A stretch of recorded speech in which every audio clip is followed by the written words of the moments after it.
नमस्कार मुलांनो, आज आपण इयत्ता 7वीचा सामान्य विज्ञान विषयातील पाठ क्रमांक 8 स्थितिक विद्युत ह्या पाठाचा आपण आज अभ्यास करणार आहोत. आपण मागच्या 2 भागात सुद्धा ह्याच पाठाचा अभ्यास केला आहे. आजच्या आपण म्हणजे पाठीमागे पाठच्या भागात काय पाहिलेलं आहे तर विद्युत प्रभाराची म्हणजे उगम कसा होतो आणि घर्षणामुळे कशा वस्तू प्रभारित होतात याविषयी आपण वेगवेगळे प्रयोगांद्वारे आपण पाहिले म्हणजे माहिती घेतलेली आहे. आजच्या भागात आपण काय पाहणार आहोत तर घर्षण विद्युत म्हणजे काय आणि प्रवर्तनाने वस्तू कशा प्रभारित केल्या जातात म्हणजेच काय तर विद्युत प्रभाराची निर्मिती कशी होते याच्याविषयी माहिती आपण आजच्या भागामध्ये घेणार आहोत. घर्षण विद्युत फ्रिक्शनल इलेक्ट्रिसिटी. घर्षण विद्युताला काय म्हणतात? Frictional electricity. तर घर्षणाने विविध वस्तू प्रवर्तित होतात हे आपण वेगवेगळ्या प्रयोगांद्वारे पाहिलेलं आहे. उदाहरणार्थ आता तुम्हाला माहिती आहे का जेव्हा दोन दगड असतात ते एकमेकांना घासले घर्षण झाले तर काय होतं त्यांच्यामध्ये घर्षणामुळे आगीची ठिणगी पडते. आता जंगलामध्ये जो वणवा पेटतो माहिती आहे, वणवा पेटतो म्हणजे काय होते? आग लागते. तर तो कसा लागतो जंगलामध्ये? वणवा कसा पेटतो तर झाडांच्या घर्षणामुळे काय होतं? म्हणजे झाडांच्या घर्षणामुळे वणवा पेटतो आणि म्हणजे ठिणगी पडून काय लागते? आग लागते आणि मग ते पूर्ण जंगल पेटतो आणि आपण त्याला काय म्हणतो? वणवा असे म्हणतो. म्हणजे आता आपण काय पाहूया तर घर्षण विद्युत म्हणजे काय. तर घर्षणामुळे निर्माण होणाऱ्या विद्युत प्रभाराला घर्षण विद्युत असे म्हणतात. काय तर घर्षणामुळे निर्माण होणाऱ्या विद्युत प्रभाराला घर्षण विद्युत असे म्हणतात. हे प्रभार वस्तूवर घर्षण झालेल्या ठिकाणीच असतात. काय तर हे प्रभार वस्तूवर घर्षण झालेल्या ठिकाणीच असतात. त्यामुळे ह्या विद्युत प्रभाराला काय म्हणतात तर स्थितिक विद्युत असे म्हणतात. काय तर त्यामुळे ह्या विद्युत प्रभाराला स्थितिक विद्युत असे म्हणतात. स्थितिक विद्युत मधील प्रभार दमट व ओलसर हवेत शोषले जातात. स्थितिक विद्युत मधले जे प्रभार असतात ते दमट व ओलसर हवेमध्ये शोषले जातात. म्हणून कोरड्या हवेमध्ये काही आपण प्रयोग वगैरे करू शकतो. उदाहरणार्थ तुम्ही जर तुमच्या हाताची म्हणजे 2 हाताचे तळवे एकमेकावर जोरात घासा बरं, तर तुम्हाला काय जाणवेल? कधी घासून बघितलेले आहात? जर नसतील बघितले तर आता घासा आणि मग तुम्हाला काय जाणवेल तर आपल्या हाताचे तळवे गरम झालेले जाणवतील.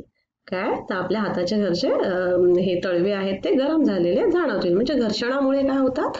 आपल्या हाताचे तळवे गरम होतात. आता आपण आता एक प्रयोग करून बघूया. स्ट्रॉ मधील बदल. तर त्याच्यासाठी आपल्याला काय लागणार आहे तर त्याच्यासाठी आपल्याला एक दोन स्ट्रॉ म्हणजे माहिती आहेत ना तुम्हाला, ज्याने आपण कोल्ड्रिंक्स पितो त्या आणि एक काचेची बॉटल लागणार आहे आणि एक लोकरीचे कापड लागणार आहे.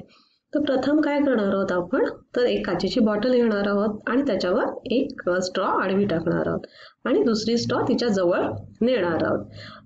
जर तिच्या म्हणजे जवळ दुसरी स्ट्रॉ नेली तर काय होते ह्याचे आपण निरीक्षण करायचे. तर काहीच होत नाही. जर दुसरी स्ट्रॉ तर त्या बाटलीवरच्या स्ट्रॉ जवळ नेली तर काहीच त्या दोन्ही स्ट्रॉमध्ये काहीच म्हणजे फरक दिसत नाही. म्हणजे काहीच आकर्षण नसते किंवा काही प्रतिकर्षण सुद्धा दिसत नाही.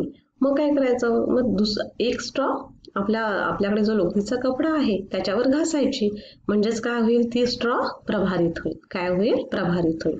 आणि मग ही अशी प्रभारित स्ट्रॉ त्या बाटलीवरच्या स्ट्रॉ जवळ न्यायची आणि मग काय दिसतं ते पहा.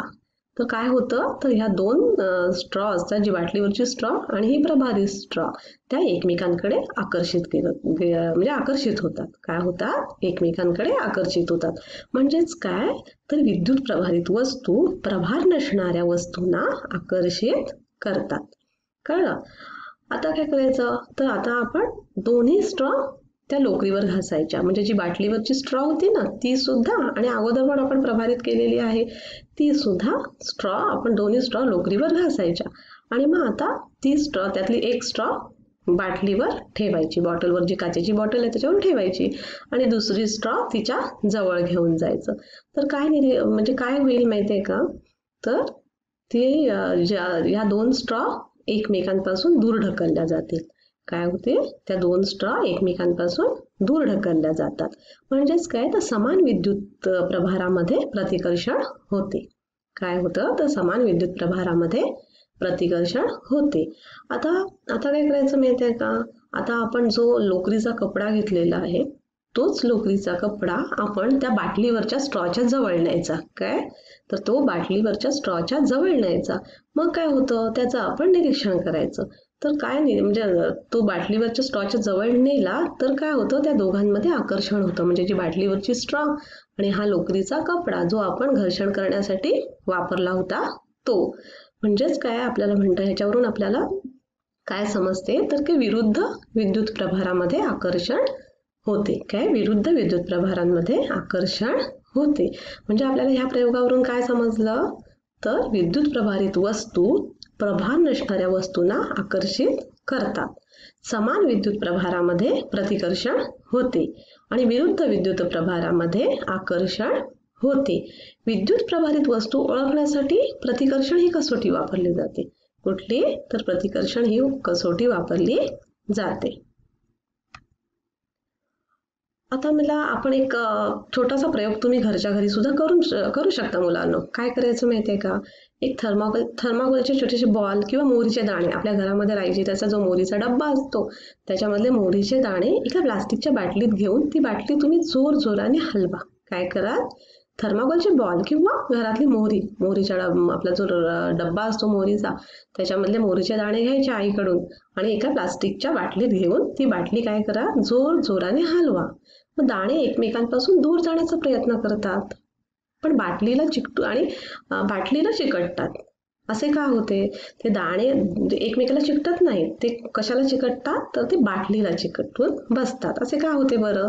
आपण मागच्या प्रयोगातच पाहिलेलं आहे की कारण विरुद्ध विद्युत प्रभारामध्ये काय होतं आकर्षण होते म्हणून मोहरीचे दाणे बाटलीला चिकटले. कळलं. व समान विद्युत प्रभारित वस्तूंमध्ये प्रतिकर्षण होते म्हणून काय झालं ते मोहरीचे दाणे एकमेकांना चिपकले नाहीत. समजलं का. आता आपण विद्युत प्रभारची निर्मिती कशी होते ते पाहूया. तर प्रवर्तन म्हणजे काय तुम्हाला माहिती आहे का. प्रवर्तन म्हणजे काय जवळ असताना जेव्हा एक प्रभारित वस्तू दुसऱ्या उदासीन वस्तूजवळ येते. आता प्रभारित वस्तू दुसऱ्या उदासीन वस्तूजवळ येते. उदासीन म्हणजे काय तर आपल्याला आपण शिकलो की म्हणजे ज्या वस्तूमध्ये धन प्रभार आणि ऋण प्रभार ह्यांचे प्रमाण समान असते म्हणजे यांची संख्या समान असते त्या वस्तूला काय म्हणतात उदासीन म्हणतात. आणि प्रभारित वस्तू मध्ये काय असतात धन आणि ऋण प्रभारांची संख्या समान नसते. म्हणजे कळलं प्रभारित आणि उदासीन. म्हणजे विद्युत प्रवर्तन म्हणजे काय तर जेव्हा एक प्रभारित वस्तू दुसऱ्या उदासीन वस्तूजवळ येते तेव्हा प्रभाराचे विभाजन होते. काय होतं प्रभाराचे विभाजन होते व दुसरी वस्तू विरुद्ध प्रभारामुळे आकर्षित होते. मग आता हे विद्युत प्रवर्तन कसे घडते ते आपण आता पाहूया. एक छोटासा प्रयोगाद्वारेच पाहूया. प्रयोग नाही म्हणजे आता काय करायचं माहितीये का त्याच्यासाठी या प्रयोग म्हणजे हे तुम्हाला विद्युत प्रवर्तन काय हे समजण्यासाठी आपण काय करायचं एक कंगवा घ्यायचा. काय घ्यायचा कंगवा आणि तो आपल्या केसांवर घासायचा म्हणजे त्याला प्रभारित करायचा. कळलं. काय करायचा प्रभारित करायचा आणि तो कंगवा एका नळाच्या म्हणजे पाण्याच्या धारेजवळ न्यायचा. काय नळाच्या पाण्याच्या धारेजवळ न्यायचा. मग पाण्याची धार काय होते ती नळाच्या पाण्याची धार ना कंगव्याकडे आकर्षित जाते. का तर ती नळाच्या पाण्याची धार कंगव्याकडे आकर्षित जाते. आणि पण जर कंगवा पाण्यापासून आपण दूर नेला तर पाण्याची धार आकर्षित होत नाही. मग असं होतं कारण का कारण पाण्याची धार सुरुवातीला कशी असेल प्रभाररहित असेल. प्रभाररहित म्हणजे त्याच्यामध्ये धन आणि ऋण संख्या यांची म्हणजे हे समान संख्येने असतील म्हणजे प्रभाररहित आहे ती. आणि कंगवा कसा आहे ऋण प्रभारित आहे. आपण त्याला प्रभारित केला की नाही म्हणजे कंगवा ऋण प्रभारित आहे. तर ऋण प्रभारित कंगवा जवळ येताच काय होतं तर पाण्याच्या धारेतील कंगव्या समोरच्या भागातील ऋणकण दूर सारले जातात. काय तर पाण्याच्या धारेतील कंगव्या समोरचे जे ऋणकण असतात ते दूर सारले जातात. तर ऋण प्रभारांच्या कमतरतेमुळे ती पाण्याची धार पाण्याचा जो धारेचा तेवढा भाग आहे ना तो धनप्रभारित बनतो. काय बनतो तर तो धनप्रभारित बनतो. कशामुळे तर ऋण प्रभारांच्या कमतरतेमुळे. म्हणजे ते ऋणकण कुठे दूर सारले गेल्यामुळे ऋण प्रभारांच्या कमतरतेमुळे पाण्याच्या धारेचा तेवढा भाग धनप्रभारित बनतो. कंगवा कसा आहे तर ऋण आणि पाण्याची धार धन. या विजातीय प्रभारातील आकर्षणामुळे पाण्याची धार कंगव्याकडे आकर्षिली जाते. परंतु जेव्हा कंगवा आपण पाण्यापासून दूर नेतो तेव्हा काय होतं, तर जेव्हा कंगवा पाण्यापासून दूर नेला तेव्हा जे ऋणप्रभार आहेत, जे पाण्यामधले जे ऋणप्रभार दूर गेले होते ते पूर्वी म्हणजे त्याच्या स्थानी येतात, परत त्याच्या पूर्वीच्या स्थानी ते येतात आणि मग ते धन आणि ऋण संख्या समान होते आणि मग ते पाण्याची धार ही प्रभाररहित होते आणि म्हणून काय होतं, तर कंगवा म्हणजे पाण्याची धार कंगव्याकडे आकर्षिली जात नाही. कळलं? मुलांनो, तुम्ही कधी प्रभारित जर फुगा जर भिंतीजवळ नेलात, कुठे जर भिंतीजवळ नेलात तर तो भिंतीला चिपकतो. का बरं? कारण हेच कारण आहे, प्रवर्तनामुळे. काय होतं? प्रवर्तनामुळे काय होतं, तर भिंतीजवळ फुग्याच्या जवळील भागामध्ये काय होतात, तर विरुद्ध प्रभार तयार होतात. काय होतात? प्रवर्तनामुळे विरुद्ध प्रभार तयार होतात. मग ते विरुद्ध प्रभार, भिंतीमधील विरुद्ध प्रभार आणि फुग्यातील प्रभार या विजातीय प्रभारांमुळे तो फुगा भिंतीला चिकटतो. कळलं? आता आपण काय पाहणार आहोत, तर सुवर्णपत्र विद्युतदर्शी. काय? तर सुवर्णपत्र विद्युतदर्शी. तर गोल्ड लीफ इलेक्ट्रोस्कोप म्हणजे काय? तर सुवर्णपत्र विद्युतदर्शी म्हणजे हे वस्तूवरील विद्युत प्रभार ओळखण्याचे साधे उपकरण आहे. काय आहे हे? वस्तूवरील विद्युत प्रभार ओळखण्याचे साधे उपकरण आहे. या तांब्याच्या दांड्याला एक तांब्याचा दांडा असतो ह्याच्यामध्ये आणि त्याच्या वरच्या टोकाला एक धातूची चकती असते. काय असते? धातूची चकती असते. तांब्याच्या दांड्याला दांडा असतो आणि त्या दांड्याच्या वरती धातूची चकती असते. तर दुसऱ्या टोकाला काय असतं, तर सोन्याची 2 पातळ पाने असतात. काय असतात? दुसऱ्या टोकाला सोन्याची 2 पातळ पाने असतात. हा दांडा बाटलीत ठेवलेला असतो. कुठे ठेवलेला असतो? बाटलीत ठेवलेला असतो, जेणेकरून चकती बाटलीच्या वर राहील. ही दांडा कुठे ठेवलेला असतो? बॉटलमध्ये, आतमध्ये ठेवलेला असतो, जेणेकरून ती चकती बाटलीच्या वर राहील. प्रभार नसणारी वस्तू चकतीजवळ नेली तर पाने, ती सोन्याची जी पाने असतात ना, ती मिटलेलीच राहतात. जर प्रभार नसलेली वस्तू जर चकतीजवळ नेली वरती तर काय होतं, ती पानं मिटलेलीच राहतात. आतमधली बॉटलमध्ये जी पानं आहेत ती मिटलेलीच राहतात.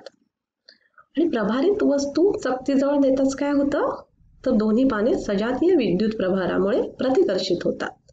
काय होतात? सजातीय विद्युत प्रभारामुळे प्रतिकर्षित होतात, म्हणजेच एकमेकांपासून दूर जातात. प्रतिकर्षित होतात म्हणजेच काय होतात, तर एकमेकांपासून दूर जातात. हाताने आपण जर चकतीला स्पर्श करताच पाने जवळ येतात. काय? हाताने जर आपण चकतीला जर स्पर्श केला तर पानं कशी येतात? जवळ येतात. कारण पानांमधील प्रभार स्पर्शामुळे आपल्या शरीरातून जमिनीत जातो व पाने प्रभाररहित होतात. कळलं? काय होतं, जर आपण हाताने जर चकतीला स्पर्श केला तर पानं काय होतात, ती सोन्याची पानं ती जवळ येतात. कारण का?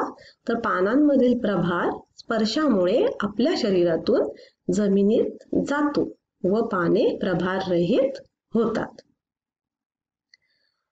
तुम्हाला माहिती आहे का मुलांनो, सन 1752 मध्ये बेंजामिन फ्रँकलिनने आपला मुलगा विल्यम, कोण? तर 1752 मध्ये बेंजामिन फ्रँकलिनने आपला मुलगा विल्यम यांच्यासोबत पतंग उडवण्याचा प्रयोग केला. कसला प्रयोग केला? पतंग उडवण्याचा प्रयोग केला. हा पतंग रेशीम कापड, देवदार झाडाचे लाकूड व धातूची तार वापरून तयार केला होता. धातूची तार अशा प्रकारे जोडली की तिचे एक टोक पतंगाच्या वरच्या बाजूला तर दुसरे टोक पतंगाच्या दोराशी जोडले. ज्या दिवशी पतंग उडवला त्या दिवशी आकाशात विजा चमकत होत्या. पतंगाची तार ढगांना स्पर्श करताच विद्युत प्रभार ढगातून पतंगावर स्थानांतरित झाला. तेव्हा पतंगाची सैल दोरी ताठलेली होती आणि हा विद्युत प्रभार दोरीतून जमिनीपर्यंत पोहोचला व जमिनीला दोरीचा स्पर्श होताच ठिणगी पडली. आणि वीज म्हणजे ती काय, तर वीज म्हणजेच काय, तर विद्युत प्रभाराचे रूप आहे हे त्याने स्पष्ट केले. आपण आता वीज चमकणे किंवा वीज पडणे या प्रक्रिया कशा होतात हे आपण पुढच्या भागामध्ये पाहणार आहोत. मुलांनो, आज आपण काय शिकलो, तर आज आपण घर्षण विद्युत म्हणजे काय हे आपण शिकलो की घर्षणामुळे निर्माण होणाऱ्या विद्युत प्रभाराला काय म्हणतात, तर घर्षण विद्युत असे म्हणतात. आणि आपण काय पाहिलं, तर प्रवर्तनाने वस्तू कशा प्रभारित केल्या जातात. मुलांना तुम्ही हे नेहमी लक्षात ठेवा, जेव्हा उदासीन वस्तू असतात तेव्हा त्या वस्तूंवर धन व ऋण प्रभारांची संख्या ही सम असते, म्हणजे सारखीच असते. आणि प्रवर्तनाने निर्माण होणारा विद्युत प्रभार हा विद्युत प्रभारित वस्तू जोपर्यंत जवळ आहे तोचपर्यंत टिकतो. कळलं?